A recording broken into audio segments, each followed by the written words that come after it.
In the meantime, Senator Abdul Ningi has resigned his position as the chairman of the Northern Centers Forum. This comes hours after he was suspended for 3 months over his claim that the 2024 budget was padded to the tune of 3.7 trillion naira. Ningi, a member of the People's Democratic Party, is the chairman of Senate Committee on Population and represents Bauchi Central. While the Senate called for a probe into the allegation, some northern senators disowned the claims made by Ningi, saying he did not speak for them. To discuss this, I'm joined on the news at this time by a public affairs analyst, Jide Johnson. Thank you for your time. It's a pleasure to be with you. Thank you for having me. All right. Now, in your view, are there any broader implications of this case for budget transparency and accountability in Nigeria? And does this actually cast a light on any systemic issues? Well, there are systemic issues. There's no doubt that some of the issues raised with respect to Ningi's position with respect to whether what was passed has been harmonized. There is the need for the harmonization of the 2024 appropriation bill that was passed by the National Assembly, both the Senate and the House of Rep. It was very clear. I watched the plenary.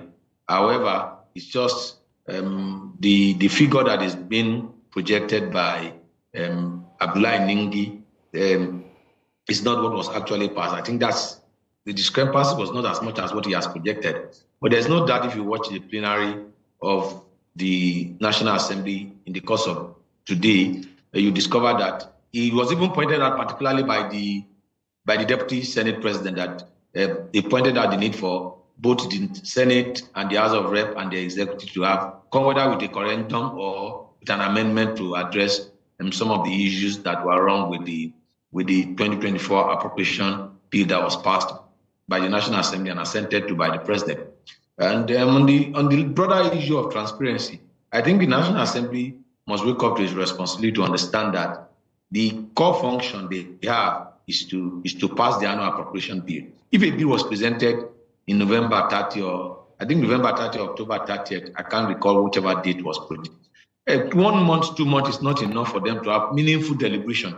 What we have seen over the years is for the speedy passage of this bill without too much deliberation. That's why we have had issues with budget padding or no budget padding, crisis after the budget had been passed, and question being raised whether the budget passed, is the budget implemented, and whether we have 50% or even 60% implementation of the budget we have passed in the past. So there are systemic issues, there are process issues, there are procedural issues that the National Assembly must address.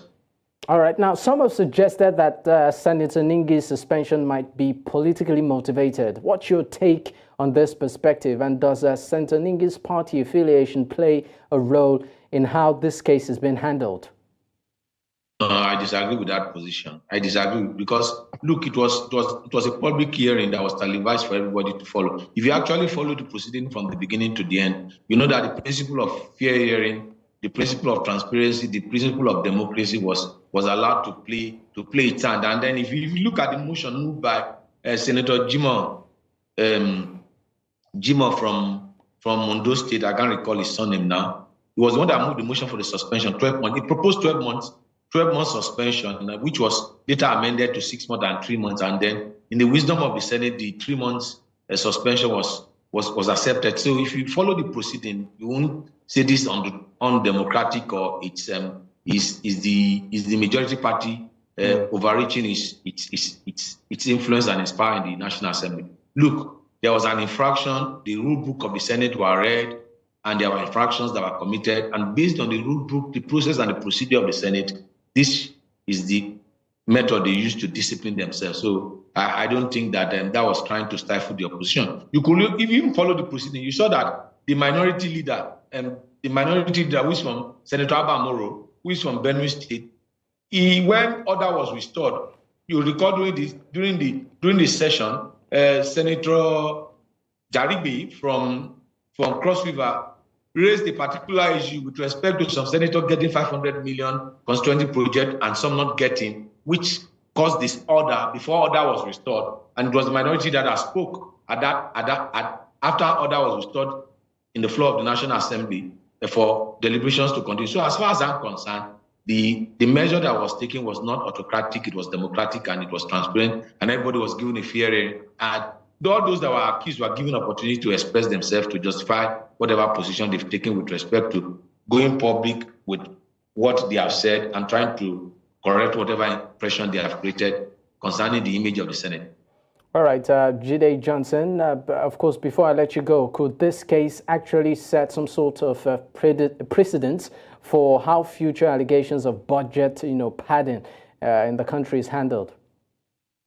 Well, if you are not careful, this might be the approach that might be adopted even when someone had a genuine cause to raise issues concerning budget padding. But one thing I'm certain is that whether you call it padding or not padding, look, the issue of padding is not peculiar to Nigerian legislature alone. It's a major problem you have where you have the legislature, because by constitutionally they are the ones that are given the responsibility to give approval to whatever estimate the executive is. The power of the purse belongs to the legislature. And if you look at even budgeting when it comes to American government, which practice the same system of government, federal system of government with the presidential system of government, you always have issues, counter issues with respect to budget or no budget. For example, the budget of America for the next, if deliberations are not had in the next few days, I'm not sure that the government will not shut down the United States of America. So it's one of the weaknesses, the inherent weaknesses of presidential system of government, and particularly when you have federal system of government and you have a bicameral legislature. It's a learning curve, and I hope that we'll learn from this, and the National Assembly will be more transparent and will be more open. And a lot of Nigerians, some of the things that are hidden in the budget will be brought into the public domain, so there won't be any controversy. Once there is transparency, all of this controversy we have witnessed concerning this budget and the issues we have had with budget padding or non-budget padding will be laid to rest, because once he that comes to equity must come with clean hands. If you bring everything into the public domain, there is no basis for rumor or counter allegations with respect to what has happened. All right, Jide Johnson, thank you for your time. It's a pleasure to be with you. Thank you for having me.